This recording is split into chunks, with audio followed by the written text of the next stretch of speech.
হালুয়াঘাট দুয়ারা থেকে।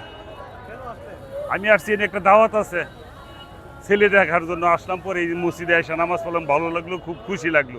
এত একসাথে নামাজ পড়তে পারলাম, জীবনে আর এরকম একসাথে পড়তে পারিনি। ছেলে দেখার উদ্দেশ্যে আইলাম, পরে নামাজের সময় হইলো, নামাজ পড়লাম আইসা, কিন্তু আসতে পারি নাই। আজকে আইসা নামাজও পড়লাম, সব কিছু দেখতে পারলাম, ভালোই লাগলো আর কি। ভালো লাগছে, খুবই ভালো।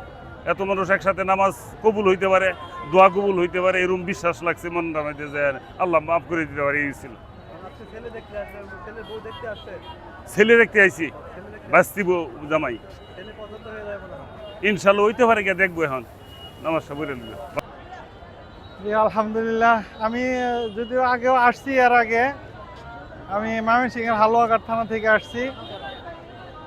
মানে উদ্দেশ্য ছিল যে রোজার মধ্যে একটা জুমার নামাজ যদি এখানে আদায় করতে পারি, এটা মনের আবেগ ছিল, আল্লাহ কবুল করছে। নামাজ পড়ছি, নামাজে খুব প্রশান্তি পাইছি আর কি। এবং এত এত লোক দেখে মানে অন্তরে একটা শান্তি অনুভব করতেছি আর কি।